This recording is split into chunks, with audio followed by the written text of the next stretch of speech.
Hi friends, welcome to our channel Priyanka tech news. అందరూ అడుగుతున్నారు full వీడియోలో కూడా కనిపిస్తూ చేస్తే బాగుంటుంది అని చెప్పేసి. అందుకోసమే నేను బయటకు వచ్చి వీడియో చేస్తున్నాను. బట్ మైక్ అయితే మర్చిపోయాను. ఈసారికి అయితే ఇలా కానిచ్చేసేయండి. నెక్స్ట్ వీడియో నుంచి మైక్ తెచ్చుకోవడానికి ట్రై చేస్తాను. ఈ వీడియో కనుక ఎక్కువ లైక్స్ వస్తే ఇలాగే ఒరిజినల్ ఫేస్తో వీడియోస్ చేస్తూ ఉంటాను. వీడియోలో వచ్చేసి మనం హానర్ మ్యాజిక్ 6 Proకి సంబంధించిన అన్బాక్సింగ్, అలాగే దీంట్లో ఉన్న స్పెషాలిటీస్ అయితే మనం చెప్పుకుందాం. ఈ మొబైల్ అయితే చాలా బాగుంటుంది, బట్ ఇండియాకి రాదు. ముందుగా మనం అన్బాక్సింగ్తో స్టార్ట్ చేస్తే బాక్స్ వచ్చేసి బ్లాక్ కలర్లో ఉంది. బాక్స్ పైన మనకి హానర్ మ్యాజిక్ 6 Pro అని రాసింది కూడా ఉంది. బాక్స్ ఓపెన్ చేసి మొదటిగా మొబైల్ ఉంది. మొబైల్ తీసి పక్కన పెట్టేస్తే కింద మరో బాక్స్ ఉంది. అందులో వచ్చేసి టీపీ కేస్ ఉంది, కొంచెం పేపర్, సిమ్ ఎజెక్ట్ టూల్ ఉంది. దాని కింద వచ్చేసి మనకి 80W ఫాస్ట్ ఛార్జర్, అలాగే కేబుల్ కూడా ఉంది. ఇక బాక్స్ అయితే అంతా తీసి పక్కన పెట్టేసి మొబైల్ చూసుకున్నట్లయితే డిజైన్ నాకు చాలా బాగా నచ్చింది. ఈ మొబైల్ యొక్క కెమెరా డిజైన్ చూస్తుంటే నాకైతే వాల్-E గుర్తొస్తుంది.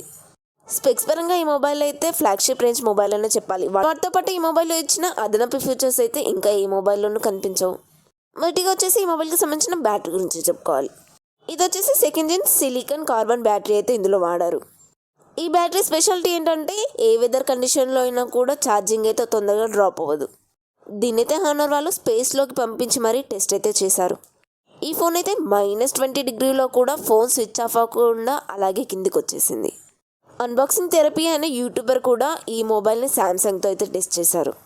రెండు మొబైల్స్ కూడా 58% ఉన్నప్పుడు 48 hours ఫ్రిడ్జ్లో పెట్టిన తర్వాత కూడా శాంసంగ్ అయితే డెడ్ అయిపోయింది. ఈ మొబైల్ ఇంకా బతికే ఉంది, అది కూడా 33%తో ఛార్జింగ్ ఉంది. 2 daysలో ఈ మొబైల్ వాడింది కేవలం 16% మాత్రమే. అలాగే దీంట్లో బ్యాటరీకి సంబంధించిన ఈవెన్ చిప్ కూడా ఉంటుంది. మరి ఈ టెక్నాలజీ మీకు నచ్చిందా? కమెంట్లో చెప్పండి. ఇక తర్వాత వచ్చేసి దీంట్లో TEE సెక్యూరిటీ సిస్టమ్ అయితే ఉంటుంది. ఇది వచ్చేసి మన డేటాని ప్రొటెక్ట్ అయితే చేస్తుంది. దీని బెనిఫిట్ వచ్చేసి ఈ ఫోన్ ఎవరు అంత ఈజీగా హ్యాక్ చేయలేరు. అలాగే దీంట్లో C1+ అనే అడిషనల్ చిప్ కూడా ఉంటుంది. మరి దీని ప్రత్యేకత ఏంటంటే మొబైల్ సిగ్నల్ రిసెప్షన్ని 17% అయితే పెంచుతుంది. సో దీనివల్ల 5G నెట్వర్క్లో సిగ్నల్స్ ఇబ్బంది అయితే మనకు ఉండదు. ఈ మొబైల్ ప్రైస్ వచ్చేసి 65 నుంచి 66,000 అయితే ఉంటుంది, అది కూడా చైనాలో. అదే ఇండియాలో వచ్చేసి OnePlus ఈ రేట్కి అయితే వస్తుంది. కానీ OnePlusలోనే ఇలాంటివి కనిపించవు. అలాగే OnePlus 11 మొబైల్ కెమెరా విషయంలో డెక్సోమార్క్లో 55వ స్థానంలో అయితే ఉంది. అదే OnePlus 12 తీసుకున్నా కూడా టాప్ 20 వరకు వస్తుండొచ్చు. కానీ ఈ మొబైల్ మాత్రం ఈజీగా టాప్ 5కి వచ్చేస్తుంది. ఇంత లేదన్నా కూడా మన ఐఫోన్కి టఫ్ కాంపిటీషన్ ఇచ్చే ఛాన్స్ అయితే ఉంటుంది. ఇంత మంచి స్పెక్స్ ఉన్న మొబైల్ గురించి మనం కూడా ఇంట్రెస్ట్ చూపిస్తే హానర్ వాళ్ళు కూడా మన ఇంట్రెస్ట్కి తగ్గట్టు ఈ మొబైల్ని ఇండియాకి తీసుకొచ్చే ఛాన్స్ ఉంటుంది. ఈ మొబైల్ గురించి అయితే ఏ యూట్యూబర్ చెప్పారండి, ఎందుకంటే ఈ మొబైల్ ఇండియాకి రాదు, వాళ్ళకు ప్రమోషన్ రాదు కాబట్టి. ఇలాంటి మంచి మంచి మొబైల్స్ గ్లోబల్గా ఎంత తక్కువ ప్రైస్కి వస్తున్నాయి, అదే మన ఇండియాలో మొబైల్స్ ఎంత రేట్కి వస్తున్నాయి, ఈ వేరియేషన్ మీకు కంపల్సరీ తెలియాలని మాత్రమే ఈ చిన్ని వీడియో.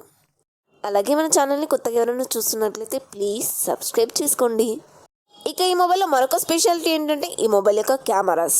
ఈ మొబైల్ కెమెరాస్ ముందు OnePlus cameras jujube. Last time వచ్చిన హానర్ మ్యాజిక్ 5 Pro ఇప్పటికీ కూడా 7th ప్లేస్లో ఉంది. అదే లాస్ట్ ఇయర్ వచ్చిన OnePlus 11 57th ప్లేస్లో ఉంది. ఇదే అండి మన ఇండియాకి వచ్చిన మొబైల్స్కి గ్లోబల్గా వచ్చిన మొబైల్స్కి ఉండే తేడా. బ్యాక్ సైడ్ వచ్చేసి ట్రిపుల్ కెమెరా సెటప్తో వస్తుంది. 50+50+ 200MP. 50MP మెయిన్ కెమెరా వచ్చేసి 1" OV 50K సెన్సార్ అయితే వాడారు. ఇక సెకండరీ కెమెరా వచ్చేసి 50MP OV 50H సెన్సార్ అయితే వాడారు. ఇది వచ్చేసి అల్ట్రా వైడ్ కెమెరా. ఇక మూడోది వచ్చేసి శాంసంగ్ వాళ్ళ 200 కెమెరా వాడారు. ఇది వచ్చేసి 2.5 వరకు ఆప్టికల్ జూమ్, అలాగే 100x వరకు పెరిస్కోపిక్ జూమ్ అయితే చేస్తుంది. అలాగే ఫ్రంట్ వచ్చేసి కూడా మనకి 2 కెమెరాస్ అయితే వాడారు. ఒకటి వచ్చేసి 50MP, మరొకటి వచ్చేసి TOF 3D కెమెరా. ఇదంతా కూడా మనకి 4K 30fps వరకు వీడియో రికార్డ్ చేసుకోవచ్చు. సో కెమెరా పర్ఫార్మెన్స్ అన్నది హానర్ ఫ్లాగ్షిప్ మొబైల్స్లో సూపర్గా ఉంటుంది. ఇక మిగతా స్పెసిఫికేషన్స్ అన్ని స్క్రీన్ పైన వేసాను, ఒకసారి చూసేసేయండి. ఇలాంటి మంచి స్పెసిఫికేషన్స్ ఉన్న మొబైల్ ఇదే ప్రైస్కి వస్తే మన ఇండియాకి నేనైతే సూపర్ అంటాను. మీరేమంటారు? కామెంట్లో చెప్పండి. మరి ఇండియాకి ఏందో ఇంత ఎక్కువ ప్రైస్లో వస్తాయి మొబైల్స్, నాకైతే అర్థం కాలేదు. ఈ వీడియో మీకు నచ్చిందని అనుకుంటున్నాను. ఎక్కువ లైక్స్ చేస్తే కనుక ఇలానే ఒరిజినల్ ఫేస్తో వీడియోస్ చేయడానికి ట్రై చేస్తాను.